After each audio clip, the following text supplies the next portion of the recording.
Namo Buddhaya. Actually, this is a youth section, just that Posing and I are older youths, that's all. We are all still youths, just a little bit older. Some of us dye our hair white. Some of us teach in universities, so we have to look a little bit matured. Now, is there anybody in this hall that I'm meeting for the very first time? Oh, there's quite a number. Please give them presents on my behalf. All those who are first time, please raise your hand. Thank you so much for coming. Who else first time? Raise your hand so that... Oh, yeah. There's quite a number there.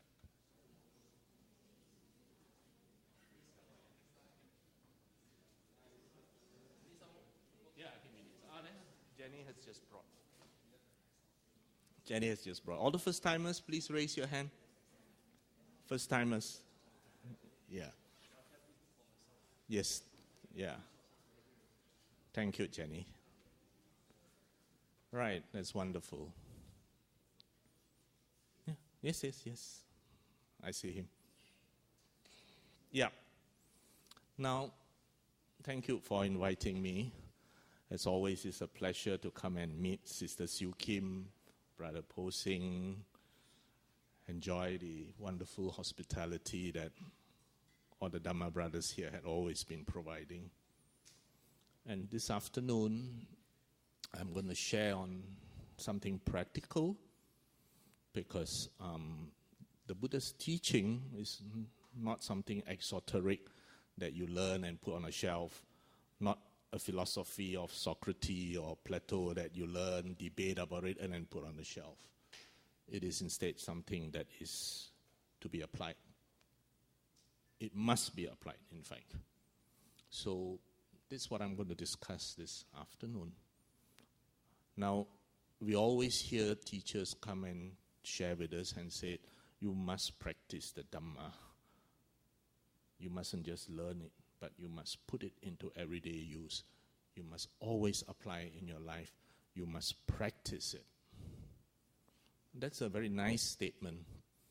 But if I were to ask Hai Sing, sitting in front of me, what exactly do you mean by practicing the Dhamma? I know what it means to practice the piano. You go and play scales, up and down, up and down, up and down. That's called practicing the piano. But what do you mean by practicing the Dhamma? Does it mean we sit here and chant Dhamma Cakkappavattana Sutta, then after that we chant Anatta Lakkhana Sutta? Is that practicing the Dhamma? Or does it mean we go around wearing beads and looking very holy? Is that practicing the Dhamma? Or is it going around condemning everybody who doesn't conform to our belief? Is that practicing the Dhamma? So I basically want to raise a very fundamental question this afternoon. What do you mean when we say practicing the Dhamma? Because I think that's a very important question which people raise, talk, and we assume everybody understands, but actually very few people understand. So yes, Kai Sing, what do you think is practicing the Dhamma?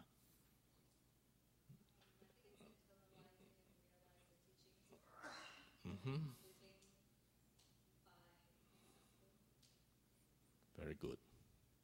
Kai Sing was the sole Singaporean representative at Wachana in Kuala Lumpur. She sat among a table of very old people and still shone. Now, the foundation of the Buddha Dhamma is not chanting, is not wearing funny things that identify you with rituals. The very foundation is actually knowledge. The very foundation is actually knowing what are the right ways to see the world, to verify it yourself, and then realize this is what the world is. The Buddha did not start any new religion. If anything, he tried to break down the existing religions. But what he tried very hard to do is to teach us never to commit intellectual suicide, open our eyes, see the world, and realize what is the world, and then act appropriately. Just now I was having lunch with Brother Chang Wee's family, and they commented that in this book, I repeatedly use the word, do not commit intellectual suicide. I think that's extremely important, because any religion or teaching that requires you to commit intellectual suicide is very sad. It goes against the very grain of modern pedagogy, modern teaching. And this is what the Buddha taught 2,600 years ago. Never commit intellectual suicide. Always ask why. Always question. Even if it is told to you by your adults, by the wise people, by your so-called holy books, the Buddha still insisted that you must ask why. And I think that is really the very foundation, the very scientific foundation of Buddhism, that given a teaching, you check it, you verify it for yourself, and then only after that, you apply it. So, the very foundation is knowledge. That knowledge is taught to you because you need to begin by learning how to play scales in the piano. So that knowledge is taught to you in the Dhamma. So you learn how to play scales in a piano, but you do not play scales for the rest of your life. So you do not go around chanting Dhammacakkappavattana Sutta, you do not go around chanting this sutta and that sutta, because you're just playing scales. That scale that you practice so hard trains you to play music. The end goal is not the scale. The end goal is playing the music. And in the Buddha Dhamma, when you learn the knowledge, then you have to apply that knowledge in everyday life. The Buddha did not come and teach us yoga or calisthenics or whatever. All the training is just in the mind. That's all. All the training in Buddhism is in the mind. So, the very foundation on which this practice begins with right view. We're all familiar with computers nowadays, so I use the metaphor of computers. Right view is like the antivirus of your computer. Whatever you put in your computer, just now Sister Jenny asked me, do I need a thumb drive? You poke a thumb drive into your computer, what does your antivirus do? It scans that thumb drive. If there's something, one warning will come out, and then you are told, there's something funny in this thumb drive, do you wish to proceed? You can overrule it and say, yes, I wish to proceed. Or you can say, no, I'm stopping. So in the antivirus of our brain is the right views. And so you've got 6 senses, 5 physical senses and the mind. They are always receiving data. All this data that comes in must go through this antivirus. And this antivirus is called right view. So right view is again a very big word. I don't like big words because you have to be specific. I teach in the university, as you all know. So when you teach in the university, you cannot use just words like that and then say, and then walk away. People want to know, what exactly do you mean? Those of you who do physics will know that everything requires a definition. You say this is 1 meter. Please define what is 1 meter. Okay, you say this is 1 second. Please define what is 1 second. Well, that's physics. Physics is basically Dhamma. So what do we mean by right view? You cannot just run away by saying you must have right view. The next question is, what is right view? Right view has 2 levels. You have supramundane right view, and you have mundane right view. Supramundane right view is when you have that mental breakthrough that literally alters your life. From that point in time onwards, you literally, moment by moment, see things differently. So what is supramundane right view? it basically makes you now an Arya when you have supramundane right view. That means you are one who has seen the truth. Remember the Buddha's first teaching, first discourse, the Dhammacakkappavattana. At the end, out of the 5 disciples, actually only one could understand what he was saying. And that is Kondana. And the Buddha said, Kondana understands. That's why he became known as Anna Kondana.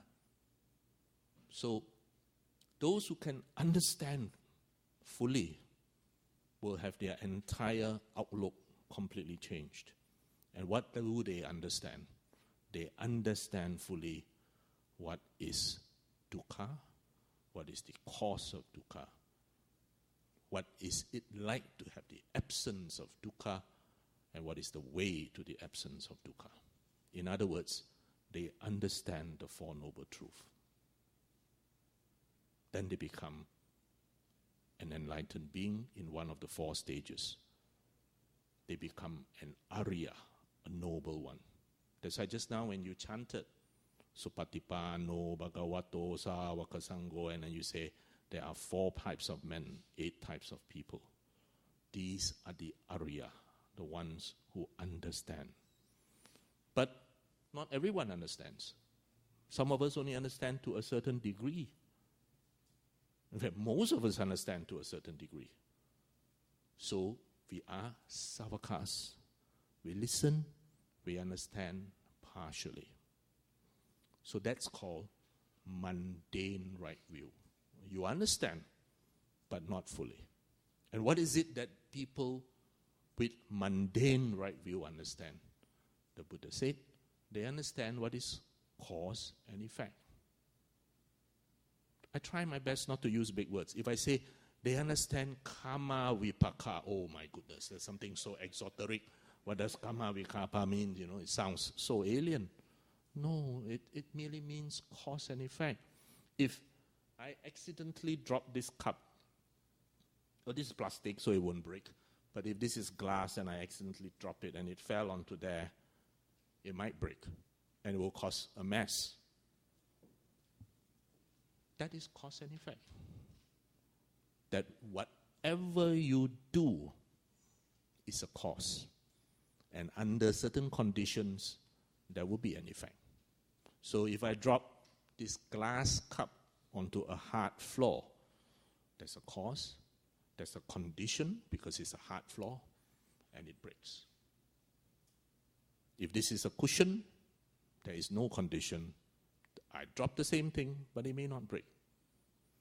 That is cause and effect. That's all.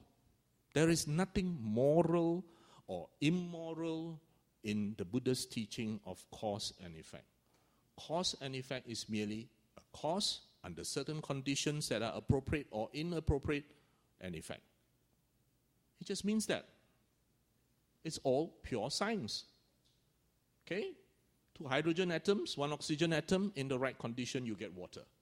Without the right condition, it remains as hydrogen and oxygen. That's all. 2,600 years ago, you may find that this looks pretty simple, isn't it? But do you realize that it took modern education, the 16th century, almost 2,000 years after the Buddha, before people realized that A plus B equals C plus D? Cause and effect is a very recent thing in Western thinking, just 400, 500 years ago.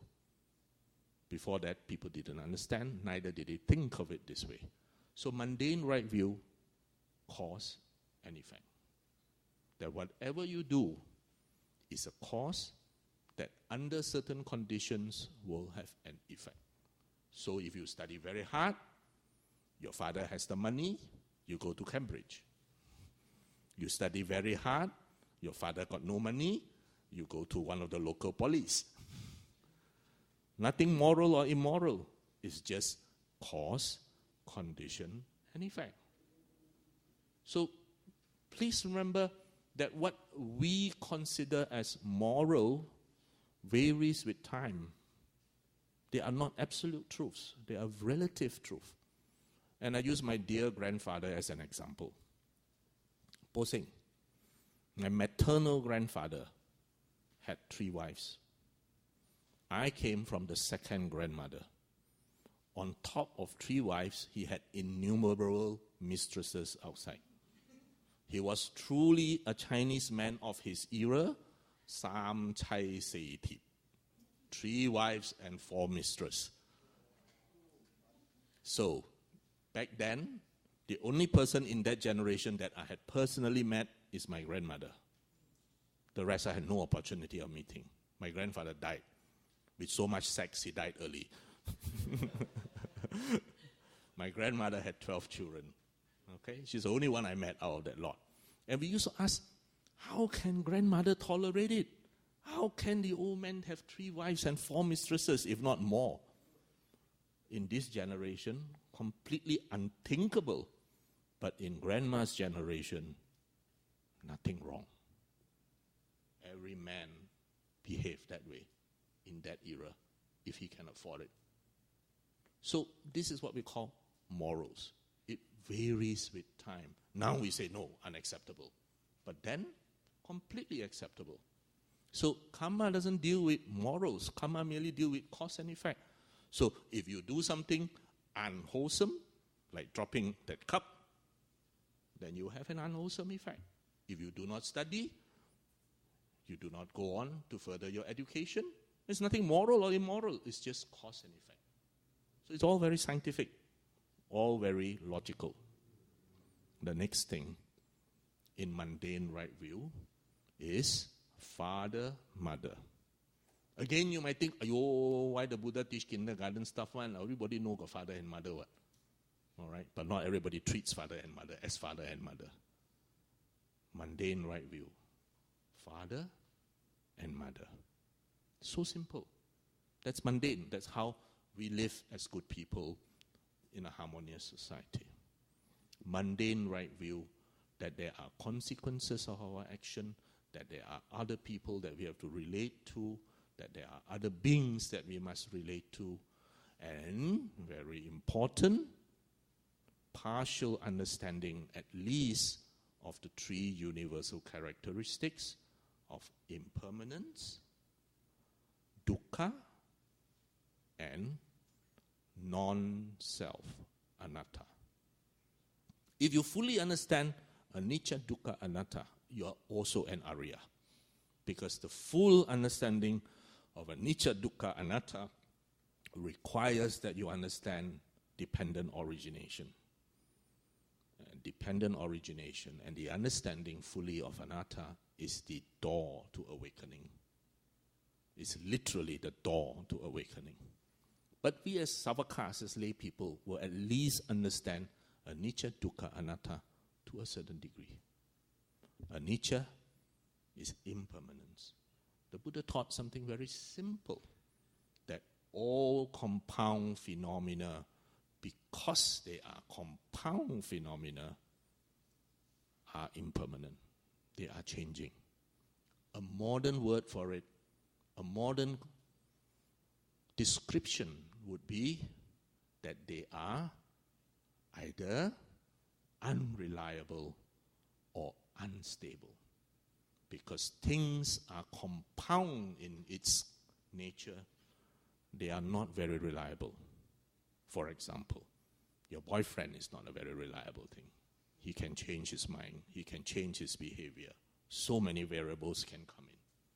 So there is always an element of instability. There is always an element of unreliability. Your parents, much more reliable. Okay? They might change, but they will still love you.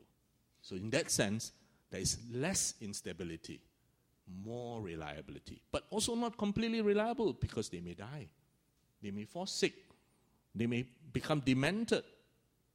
There is still anicca, an element of impermanence. The second characteristic is dukkha, a word that is impossible to translate to English. Very, very many authors have translated it as suffering. But dukkha is much, much more than suffering.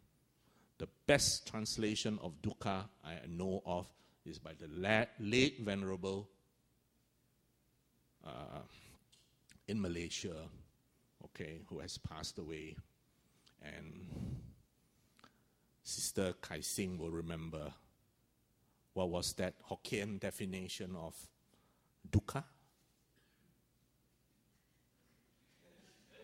You learned that at Wachana, you should remember. He translated it as Bo Swang.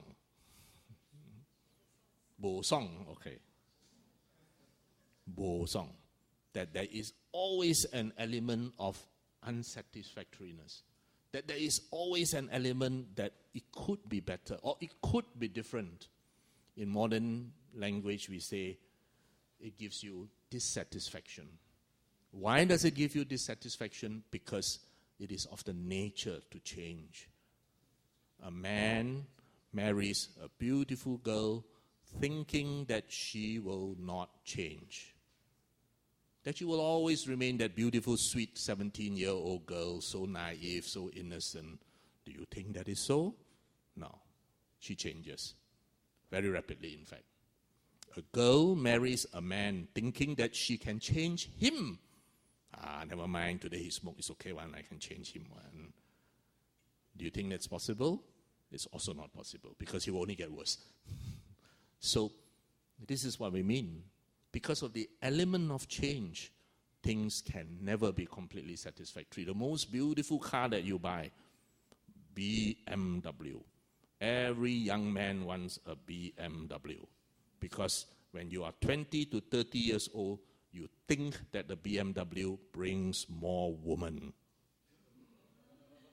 You think that with a BMW as my showpiece in my business, it brings more money. Okay, brings more wealth.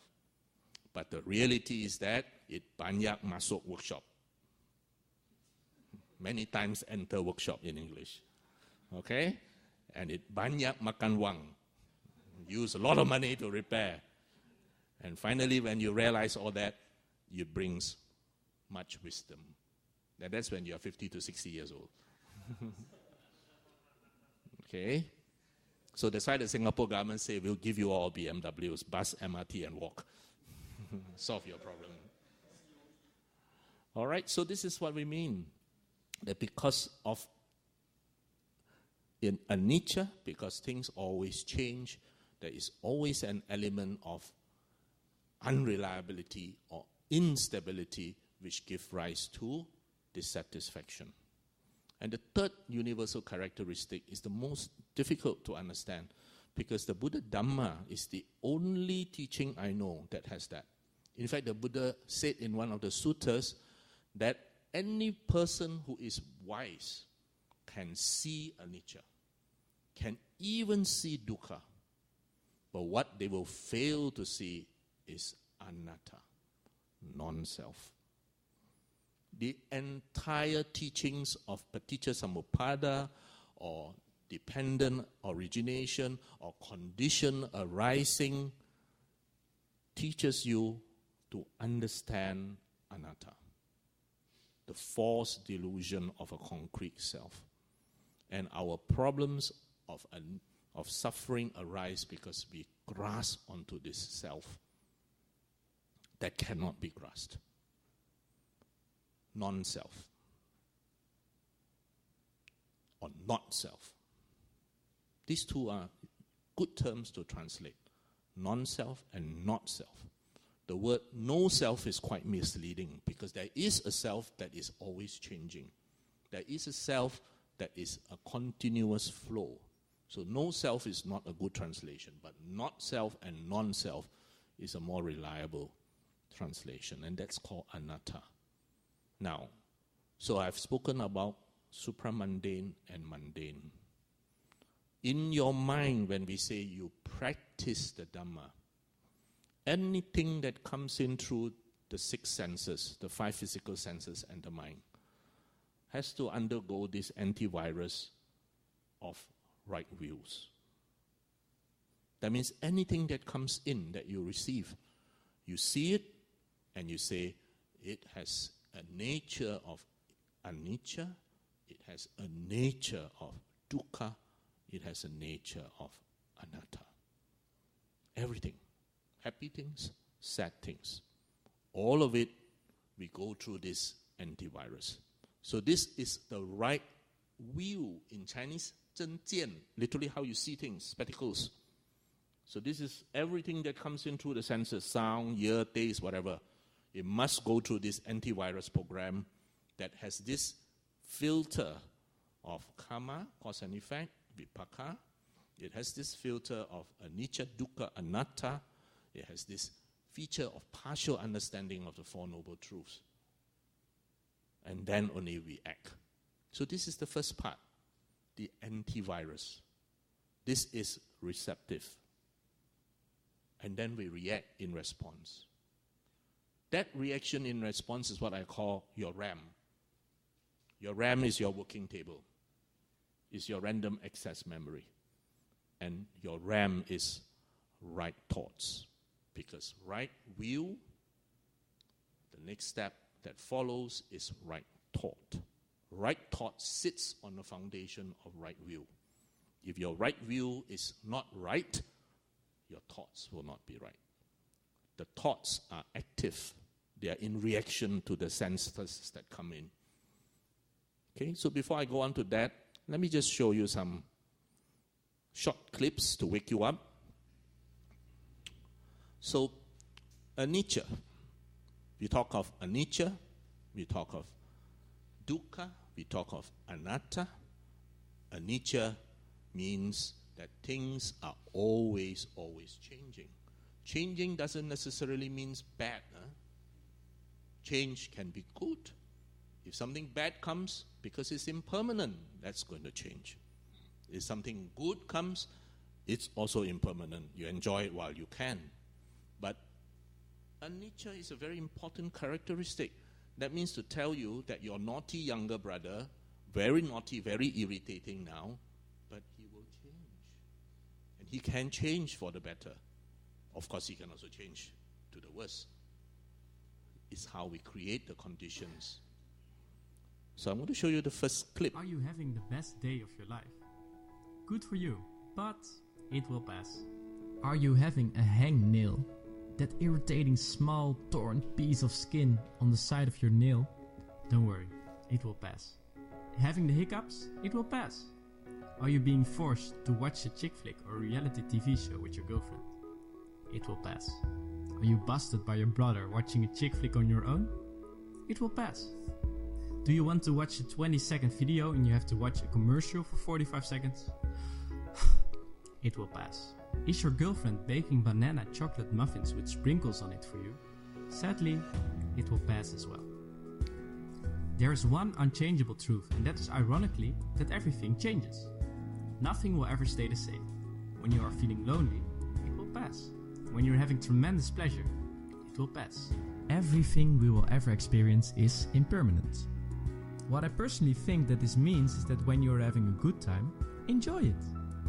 And when you're having a bad time, remember that these things will pass as well. This will give you strength.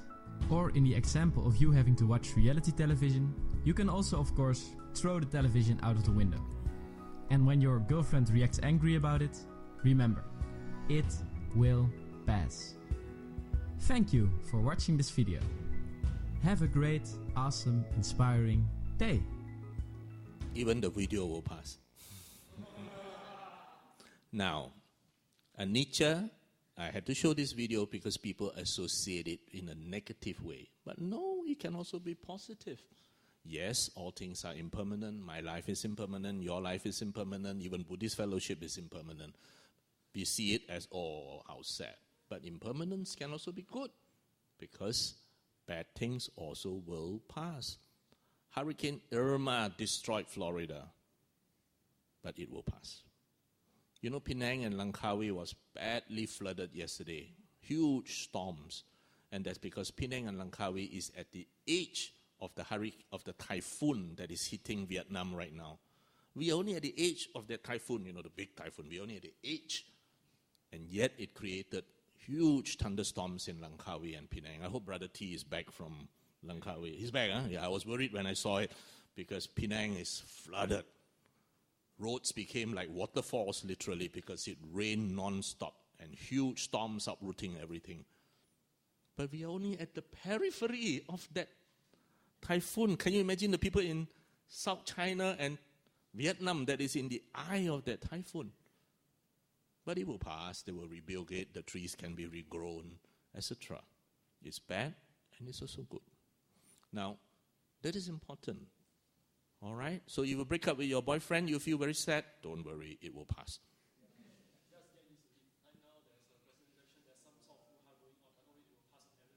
It will pass, don't worry.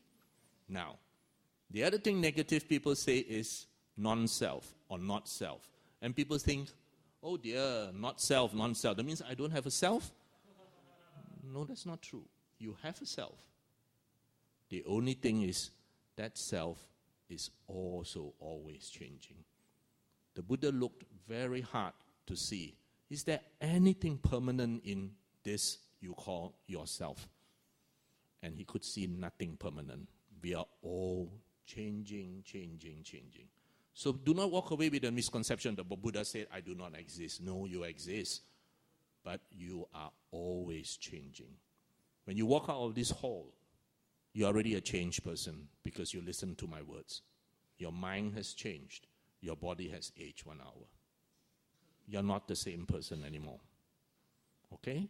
The good news is, the woman I married 30 over years ago is different from the woman I sleep with every night. In fact, every night I sleep with a different woman because she is 1 day older. She is always changing. Right, Amy? She is always changing. We are always changing. But we exist. It's not that we do not exist. So do not get the other misconception that the Buddha said, I do not exist. No, you exist. Like a river. Can you step into the same river twice? Yes. You cannot step into the same river twice because the water that you step into has flowed and you have changed too. It looks like the river, it looks like you, but both have changed. Now, I want to show you this little cartoon to illustrate this. It's very soft. Eugene? 铁舟到处参访名师。一天，他来到相国寺见独圆和尚。为了表示他的悟境，他十分得意。心佛以及众生，三者皆是空。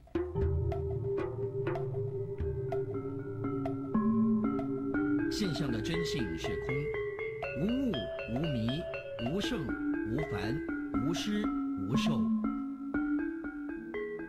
哎呦，干嘛打我啊？一切皆空，哪儿来的这么大的脾气啊？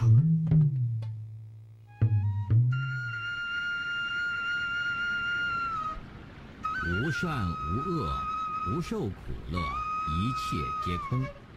连这一句都不足以外人道，铁舟拥有的不过是口头禅罢。Okay, it doesn't mean you do not exist. Of course you exist. It's just that everything is changing. Tell me, which of this is you?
Okay, I'm going to fast forward her process.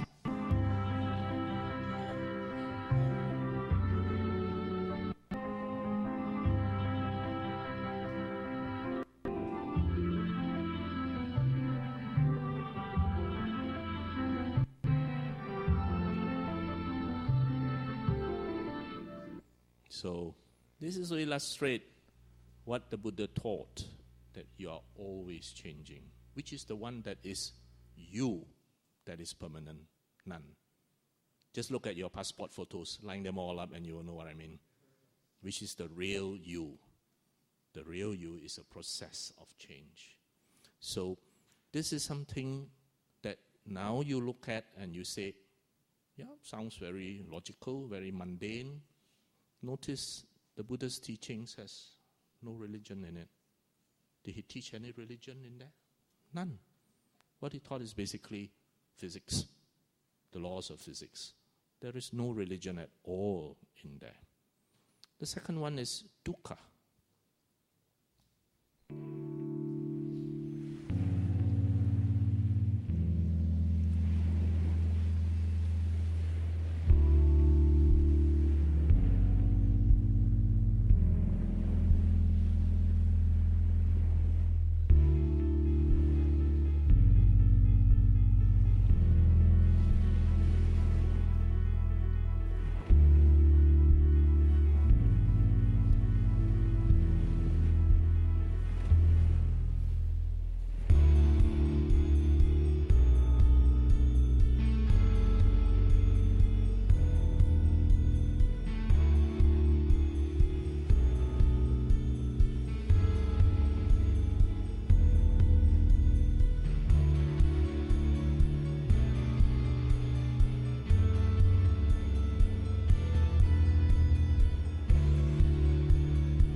The spelling there is a bit wrong.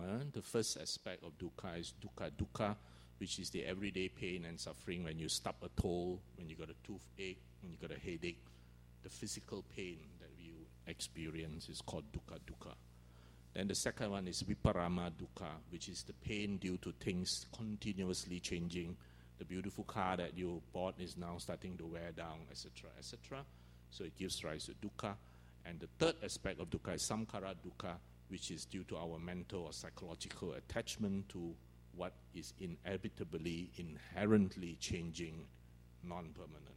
So from this give rise to discomfort, bosong, and the feeling of dissatisfaction, that it could be better. Okay?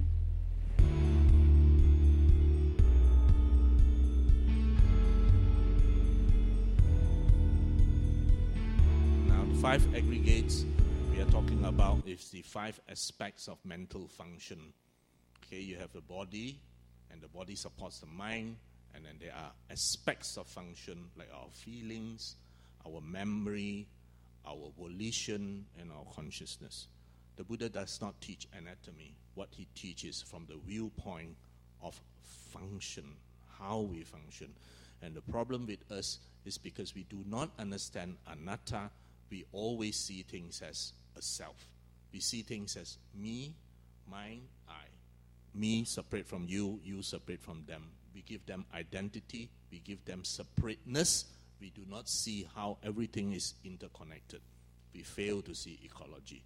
And when we start grasping onto that, when we start identifying everything as I, my, mine, that's when we create a lot of dissatisfaction. Because if you understand anicca, if you understand dukkha, you know that whatever you grasp on is going to give you lots of discomfort, lots of psychological pain. So it's understanding help us to see things more objectively. Fearlessness is generated when you can actually appreciate uncertainty, when you actually know and you actually have faith in the impossibility of these interconnected components remaining static and permanent. You find yourself, in a very true sense, preparing for the worst while allowing for the best. You become dignified and majestic. These qualities enhance your ability to work, make peace, create family, enjoy love, and personal relationships.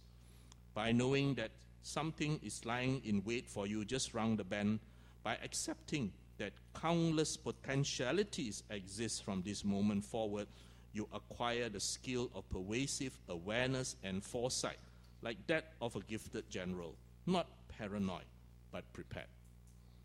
Okay? So this is something which you realize is very much teaching us life skills, teaching you how to cope with the uncertainties of life. Again, I emphasize, is there any religion in it? There isn't. There is no religion in it at all. These are all simple facts and realities of life. I'm just going to show you one clip on the 3 marks of existence. San Fa Ying.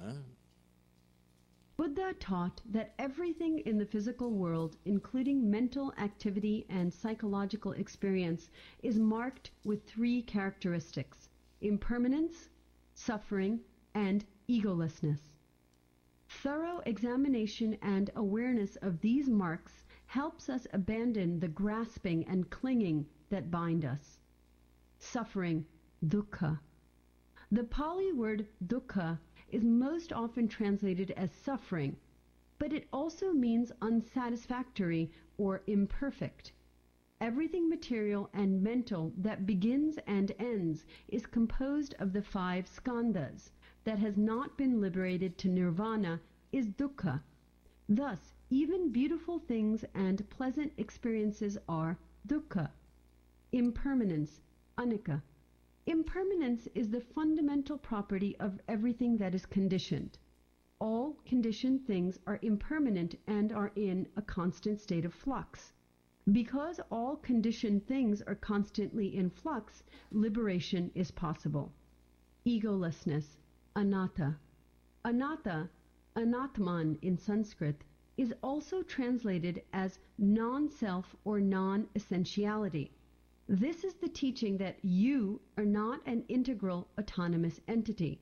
The individual self, or what we might call the ego, is more correctly thought of as a byproduct of the skandhas.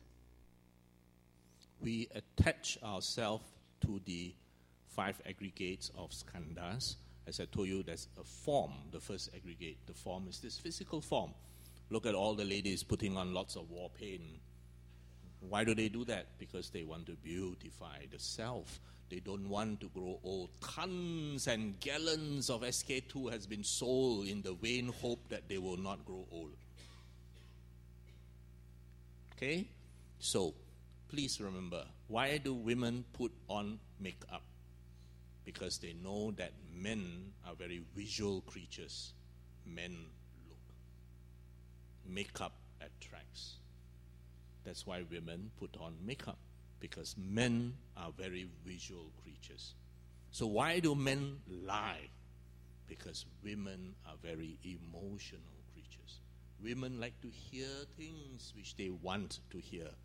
And that's why men lie, because men know that women wants to hear these things. Now, up to this point in time, you will have realized something. The Buddhist teachings have got no religion in it at all. I repeat, anyone in this room who is new to the Buddha Dharma, I can safely assure you that I am not here to convert you to any religion, because the Buddha didn't start a religion. The subsequent generation of his students started many religions in his name, endless. But the Buddha didn't start any religion. He merely taught you to have right views. See the world in its right way. Then you will react appropriately. All right? Now, I'm going to put it very bluntly. Most of the decisions that you and I make in life are based on emotions. If you look back at your life, there are many, many, many decisions that we make because of emotions. And the Buddha realized this. He wanted you to raise your rational brain one step higher so that you do not allow your emotions to make decisions. I'm going to bring you now to medicine. Anybody in this room, medical line, hands up? No one. Lucky people. Medicine is a bad field to be in the 21st century. Okay? But basically, sister here has got 3 brains. 3 brains. I hope you realize you do not have 1 brain. You have 3 brains. At the very lowest part is your brain stem. That brain stem is the same brain that T-Rex had, that the crocodile has, that the lizard, the descendant of the crocodiles in the old days, have, and you have. It is what we call the oldest part of your brain. The brain stem doesn't talk. It does not use language. When you feel scared, you feel scared. When you feel horny, you feel horny. When you feel hungry, when you feel you want to eat, when you want to fight, when you want to flight, all these are what we call brain stem reactions. All your reflexes, your breathing, your pupillary dilation, your gag, your cough, caloric reflex, all these are what we call brain stem reflexes. That's why when the doctor wants to check whether you are brain dead, we look at brain stem reflexes. We look at pupils, we look at gag, we look at caloric. Okay? So we have none of that. We say you are brain dead. Your brain stem, the oldest part of the brain, is no longer working. The brain stem concerns itself with your survival. As I said, from T-Rex to now, you share the same brain stem. It tells you to survive and to procreate. Okay? The computer program is that. Survive, procreate. Now, that's the oldest part of your brain. You cannot overrule your brain stem. Try and tell yourself, stop breathing. You can't. Try and tell yourself, my heart will slow down. It will not slow down because it does not obey you. Its main software is ensure survival. So if your blood pressure is low, it will push the blood pressure high. If your heart rate needs to go up, it will push the heart rate without consulting you. It is completely silent. All right? It's what we call the basic software, the basic operating system of your computer. Now, on top of the brainstem, millions of years later, evolved what we call the limbic system. The limbic system deals with emotions. It speaks in a language of emotions. So you can feel love. You can feel loyalty. You can feel hate. And politicians are experts at making use of your limbic system. All right? A dog is a very good example of an animal with a very highly developed limbic system. That's why the dog is very loyal to its owner. You feed a dog for 3 weeks, it becomes your dog for life. You can beat it, you can do anything. It's loyalty to you, unquestioned. Okay? Very, very well developed limbic system. But the limbic system speaks in the language of emotion. You can feel love. You can feel hate. You can feel a whole range of emotions. Then on top of that, develop what we call the neocortex. This is probably only about 200,000 to 300,000 years ago that we developed the neocortex. The word neo means new brain, literally. That's why you look at Martians, they always picture them like that, because huge neocortex. What does the neocortex do? It teaches you to think. That's why Brother Vincent can play chess. It teaches you to play Mozart. It teaches you to appreciate poetry, to appreciate Tolstoy, to appreciate mathematics, to appreciate a million things which uses language. The neocortex uses language. So you can think, analyze, add, subtract, minus work things out logically. When you sit in meditation, and I know I see you all sitting in meditation, you can literally see these three brains working. The three brains work independently of each other. The brainstem, I don't have to say.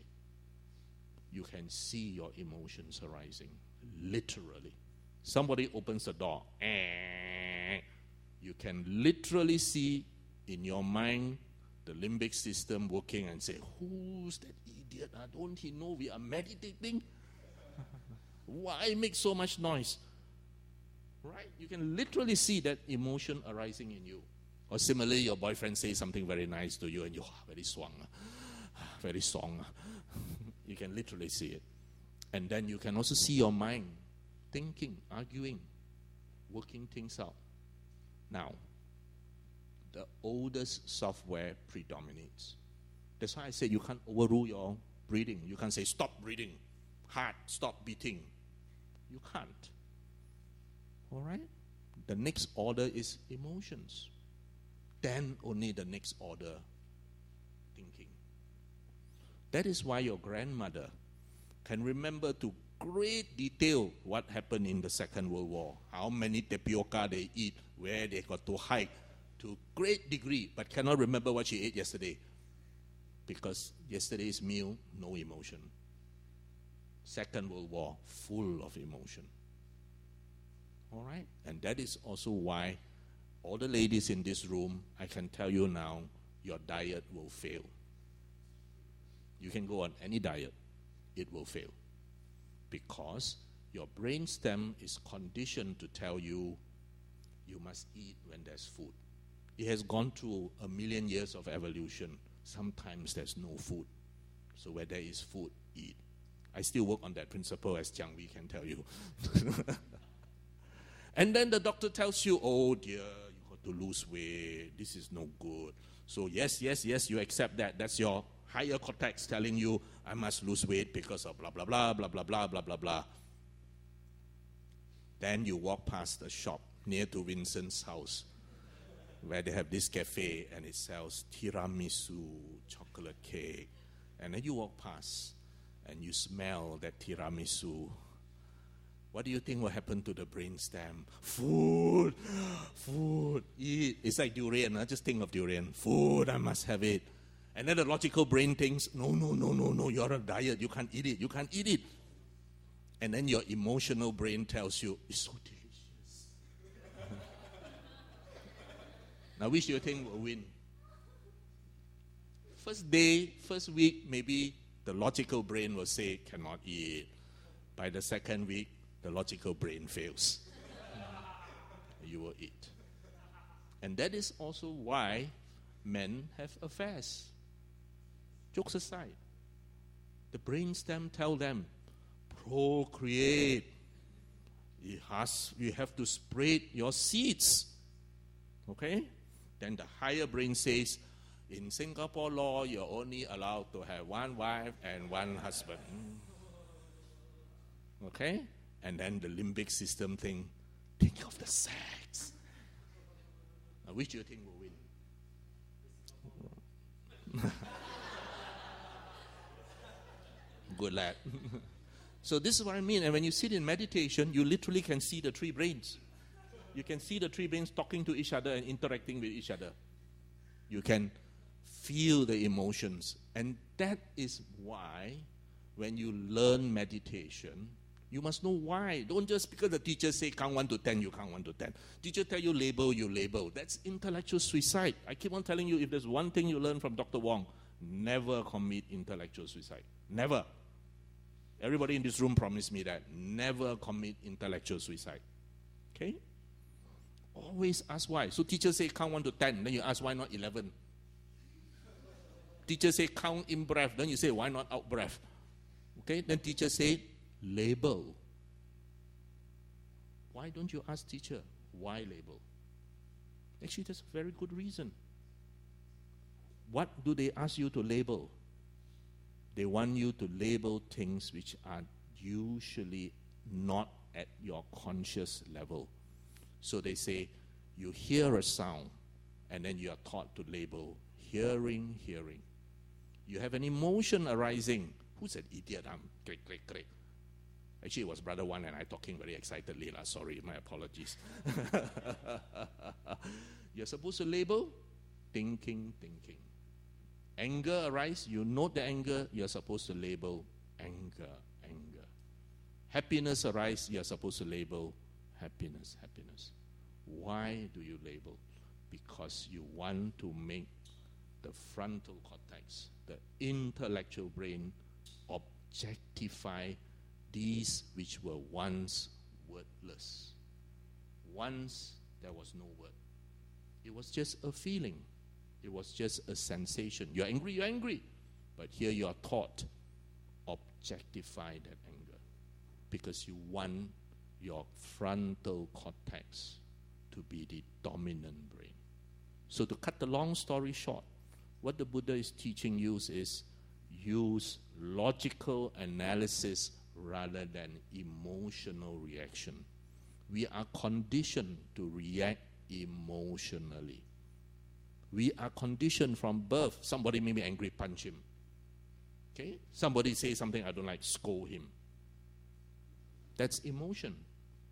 Now you are taught, objectify it, label it, so that when you see anger, when you see want, when you see greed, when you're walking in Ion and you see that beautiful evening gown, and you say, I need that gown. I want that gown. You're supposed to label greed arising. You're supposed to label whatever that is that makes you happy, whatever. Because then you objectify it. And then you ask yourself, do I really need that gown? Yeah, I need that gown, then buy it. I don't need that gown. Don't let advertisement capture you. That's how people in advertising work. First, make it very beautiful in a beautiful suitcase, in a beautiful whatever. Do you ever see an ugly model modeling a dress? Why is it that the Changi's family would have seen lots of engine oil because I know they like cars? Why is it that when you see engine oil, Remula engine oil, you have one girl clad in a bikini holding engine oil? What has a girl clad in a bikini got to do with engine oil? Nothing. The only thing is it wants you to associate that engine oil with something desirable. Why do you see James Bond with his Rolex watch? Why you never see Dr. Wong with a Rolex watch? Because that James Bond is suave. He gets all the girls. He gets everything. And so when he wears a Rolex watch and he has all that, then surely if you wear a Rolex watch, you will also get that. That's getting you to think at the emotional level. The Buddha said, no, think at the rational level. He wants you to use your intellect. So never commit intellectual suicide. Always ask why. Always. Okay? The 3 marks of assistance, or San Fa Ying in Chinese, tells you that everything is always changing, for good or for bad. Everything, because of its nature of change, is unsatisfactory. In fact, all emotions are ultimately unsatisfactory. And non-self tells you that there is nothing permanent in there that you can grasp on. If you grasp onto that which cannot be grasped, you suffer. Now, I've mentioned this is your antivirus. This is what you need to see when everything comes in through the 6 windows. So now I say the next step. How do you react? You react, the next step, right thoughts or right intention. And this is the active part. The first part is the receptive part, whereby we practice the Dhamma. Everything that comes in, we go through this antivirus. Now you have to react. Just like you see the dress, you have to react. So how do you react? That reaction is something active, is no longer passive. And when you say you practice the Dhamma, you see these things in the light of right view, not in the light of wrong view. In the light of wrong view, it's permanent. It's ultimately wonderful. It's everlasting happiness. It's myself. That's wrong view, because that goes against reality. If you think of it that way, you are going to suffer. Let me give you an example that I always see in my work. Mother-in-law comes into my room, sits down. Long litany of complaint about daughter-in-law. Hiya, when I marry into the family, I got to wake up at 5 a.m. Do this, do that, do that, do that. Now what my daughter-in-law do? 9 o'clock. Can't accept. Okay? Before I got married, my son will listen to me. Now after married, the daughter-in-law say one word, my son follow. Right? What happens here? You have a mother who has certain expectations that things will be like that things will be unchanging, versus the reality that things are not like that things are unreliable, unstable, and because she refused to change her views, she suffers. She cannot accept it. So every visit she complained to me, same story.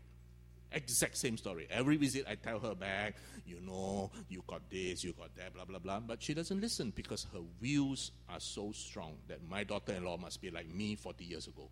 Is that possible? I said, your daughter-in-law, I say, is raised in a different era. She had a different education. This is a different time. There is no way she will be like you. That is reality.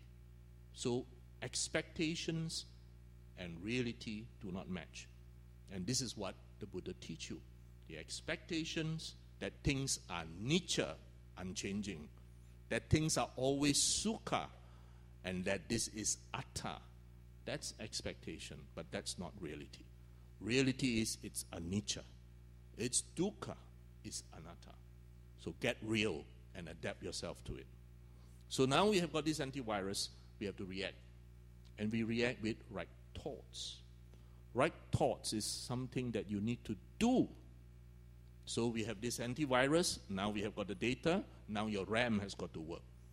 And the Buddha taught right thoughts very, very simply by categorizing it in 3 boxes.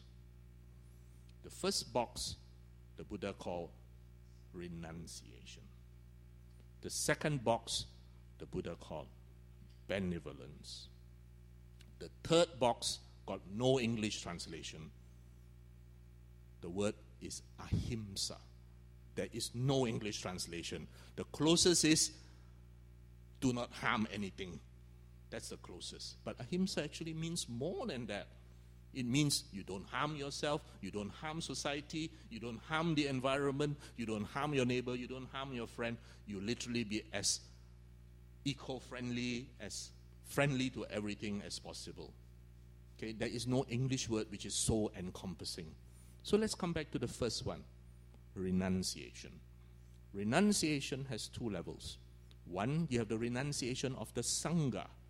And 2, you have the renunciation of you and me in this room, who are not Sangha. Okay? Now, what is this renunciation about? Does it mean I give up everything? I go around doing No, it doesn't mean that. Renunciation for you and me is our slow letting go of our greed, our craving, and our attachment, and our ego. You renounce your greed, your attachment, your ego, slowly, step by step. So every one of us in this room will have played snake and ladders. For us as lay people, we are starting at the first box of the snake and ladders. So we slowly progress, and we slowly learn to let go, to renounce our greed, our anger, our hatred, our ego, bit by bit. And then we progress. And then sometimes we fall down, we get eaten by the snake, and then we fall down. Now the Sangha is different. The Sangha starts at the 99 square of the snake and ladder. Almost one step to awakening. So they suddenly renounce everything. No money, no clothes, no hairstyle, no ego, no sex, no family, nothing. So do you think it's easy to be a good Sangha? It's not easy. That's why the Sangha needs a Sangha community. If the Sangha is alone, it is very, very difficult. Let's say the Sangha mixed with you and me, habis, gone. That's why the Sangha has to live a life separate from you and me. Because if they live with you and me, that condition is not conducive. They have to live in a community which supports that renunciation. But for you and me, since there are no Sangha members here, we are renouncing little bit by little bit by little bit. Renunciation is the antidote to greed, craving, attachment. So it is something in our RAM that we do. All right? For the lay people, no one is asking you to give up everything. You do it slowly in progress. And the second one is benevolence. Remember, right thoughts. So everything that comes in is filtered by what we mentioned earlier in right view. Now, everything you do has to go through these right thoughts. Am I doing this out of greed? Am I doing it out of craving? Am I doing it out of attachment? Am I doing it out of ego? There are lots of people, I can tell you, who do dana out of ego. I donated 1 million to this building fund. I expect that my view must be listened to. Yeah, after I donate 1 million, So this floor, I don't like the 4th floor. I don't like say one. Must be 3rd floor, named after me. Right? Now, that's not dana. That's not dana parami. That is an investment. All right? Give you a good example. Maybe not politicians here, but politicians in many other countries. What happens whenever they do, they got a flood, let's go to dana. Okay, one person go give a check. 10 television channels are there to film it, report it, record it, and see in every newspaper tomorrow. They want to be seen. That is merely an act for publicity. That's not dana. Dana, the Buddha said, dana parami, the perfection of dana, is when you give without thoughts of giving, giver, recipient. It is just a pure chaga or letting go with no thoughts of return. Okay? All right? Now, so remember, this is everything we do going through this process of renunciation. Craving must be checked, attachment must be checked, ego must be checked. And benevolence is even better. Benevolence means now I actively help. Benevolence is compassion, loving kindness in action. It is no longer now just sitting there saying, may all beings be happy and well, may all beings be free from suffering.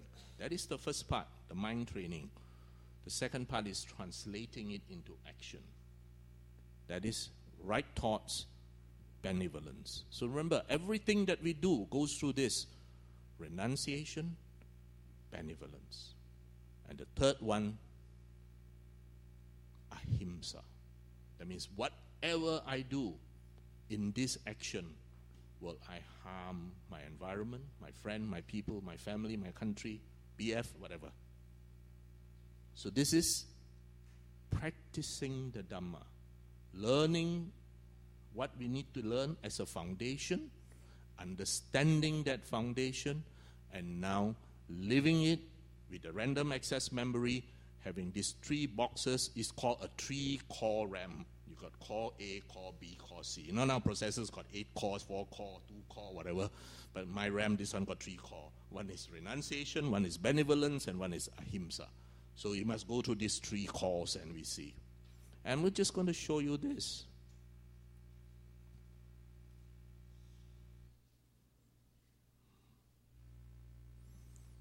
Look at this. Listen to the words.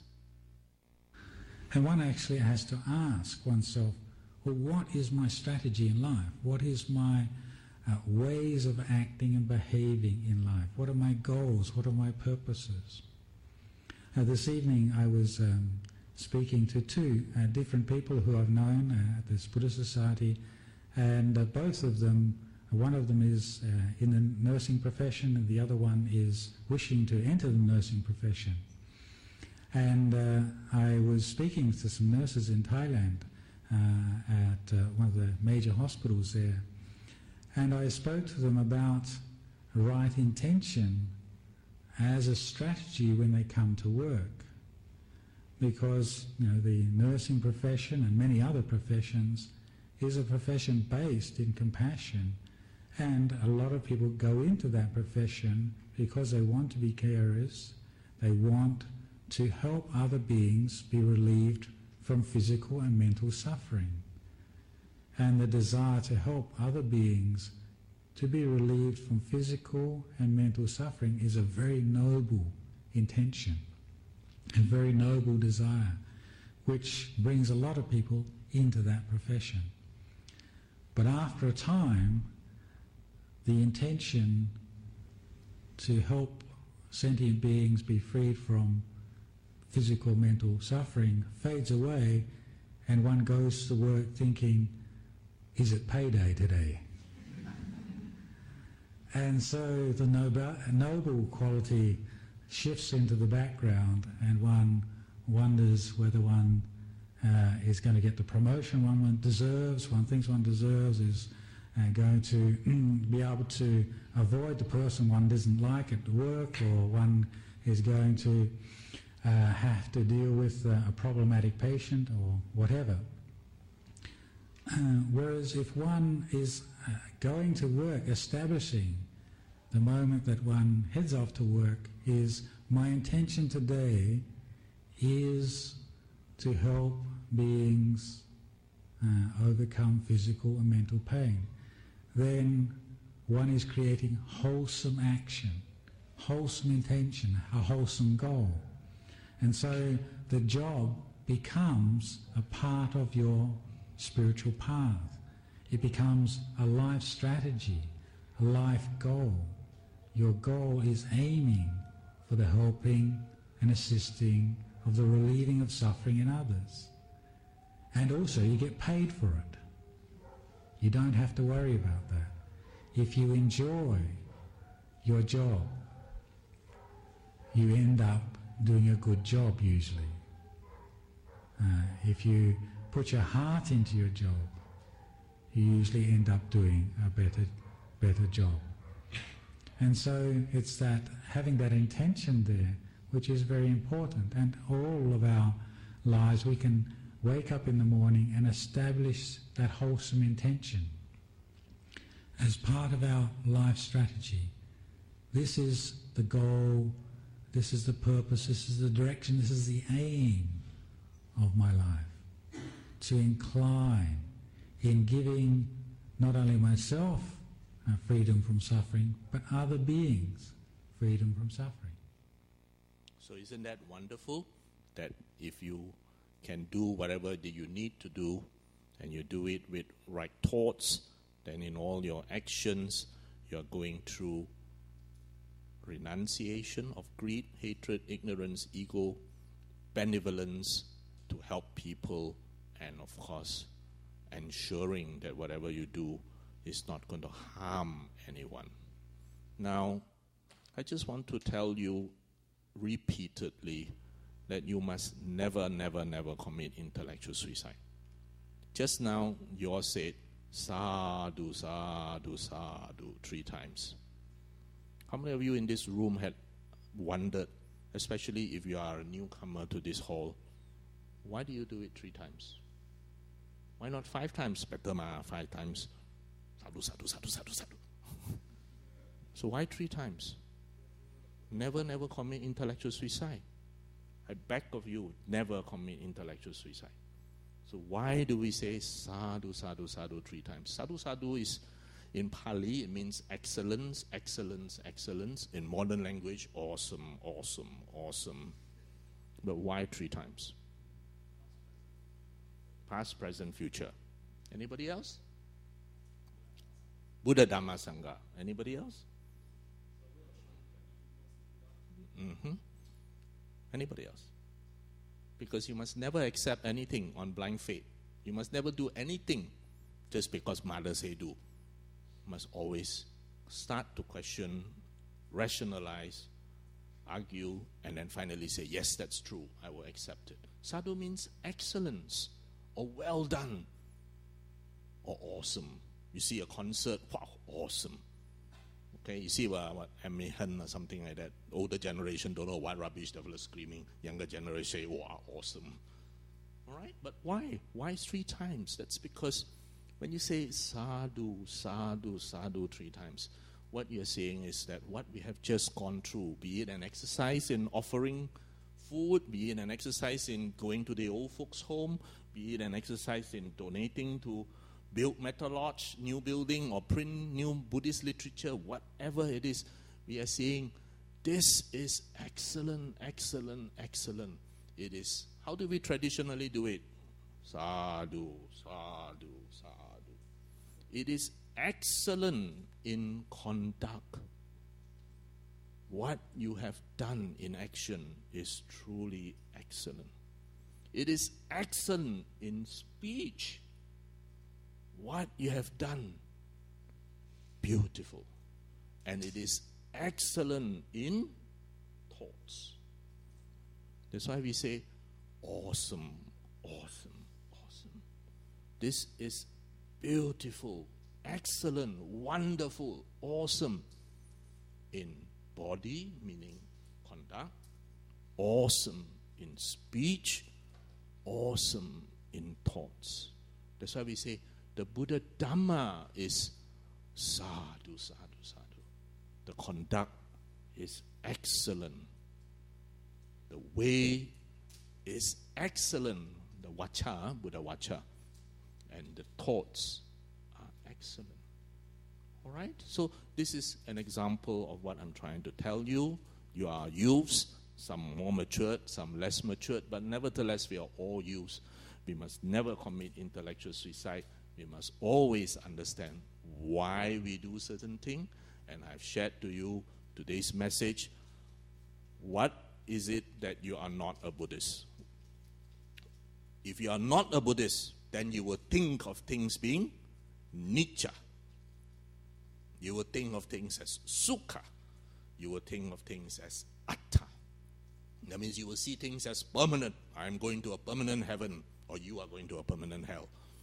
In that permanent heaven, there is going to be permanent happiness, while you are going to be in permanent torment. And I am going to live eternally. That is the complete opposite of the Buddha's teaching. Anicca, dukkha, anatta. So what is it that makes you not a Buddhist? Is when you start thinking in your antivirus that everything that you perceive is Nitya, Sukha, and Atta. The Buddhist antivirus is the opposite. Anicca, dukkha, anatta. And the reaction, the thinking is also going to be different because your views are different. So in that views, the conquistadors can go to Mexico today. Those days was, I don't know what they call it, and kill off the whole population. No problem, because those are infidels. They'll go to hell anyway, so let's kill them all. I always ask, I teach in Monash University, so I always chuchuk my lecturers who come from Australia. Do you know why there are no Aborigines in Tasmania? Are you aware that there are no Aborigines in Tasmania? Are you aware? There are no Aborigines in Tasmania. You're going to Australia. There are no Aborigines. Don't look for Aborigines in Australia. Do you know why? They killed them all. There's one place in Tasmania where they put up one click. The last Aborigine was killed here. So that was the thinking in the old days. In the old days, no problem, after all, these are infidels. The Crusaders boasted they were ankle deep in blood. No problem, these are infidels. So when you read of the cruel things that happened in the London today, or yesterday, in Barcelona, in Spain, these are all cyclical. It has been happening long time in history. They all recurrently repeated because of wrong views. When the views are wrong, then your thoughts are wrong. You're no longer renouncing your greed, your craving, your anger, your ego. In fact, the ego grows bigger. The greed becomes more and more. Okay? You're no longer practicing benevolence for all. And worse, you're no longer practicing ahimsa. So what makes you a Buddhist? The right views and these right thoughts. What makes you not a Buddhist? The wrong views and the wrong thoughts. So I'm told that there are people new to the Buddha Dharma in this hall. If you are new to the Buddha Dharma, I want to welcome you to what I call free thinker. I always boast to people, I'm a free thinker. Free thinkers are the best Buddhists because you are freed to think. So if you are new to the Buddha Dharma, welcome to this group of thinking people who do not accept intellectual suicide, who do not accept doctrines, who do not accept dogma. And I again repeat, in the 1.5 hours that I shared, is there any religion? Zero. No religion at all, because the Buddha didn't teach any religion. The Buddha didn't say, pray to me and you'll be safe. No. The Buddha didn't say, pray to me, wash your mouth in blessed water and all your sins forgiven. No. The Buddha didn't say, touch my robe and I will USB the info to you. No. The Buddha said, you got to learn to see for yourself. Even what I teach, the Buddha said, please question and verify yourself. Even if I say that this is this, you only accept it after you have verified it. That is the principle of ehipassiko. Not come and believe, but come and see for yourself. Sadhu. Okay.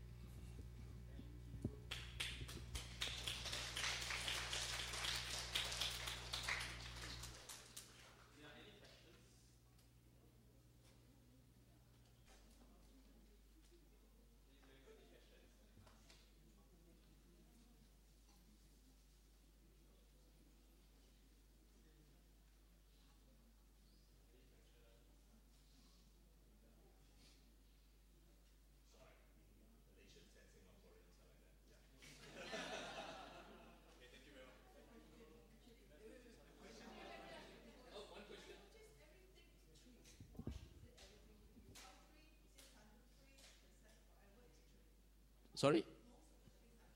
Which other thing is three, sorry? Yeah. No, there are also 5. There are also 4. 5 precepts, 4 noble truths.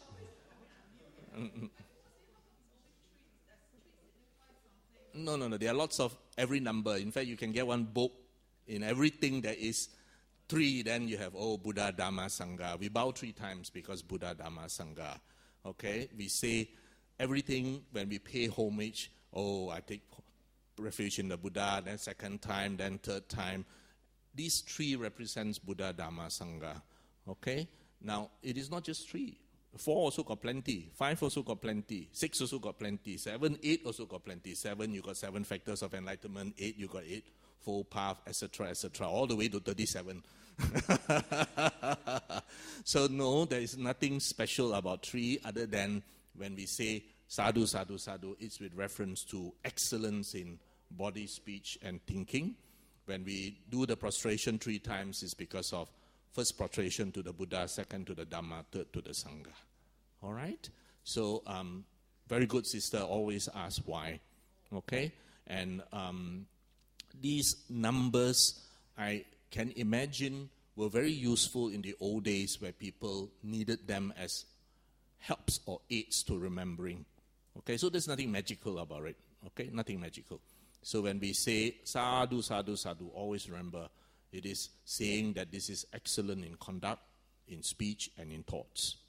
Okay, and when we prostrate 3 times, it is to the Buddha, to the Dhamma, to the Sangha.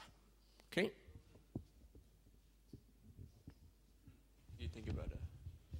Any more questions? All right, good. Thank you. Okay, so now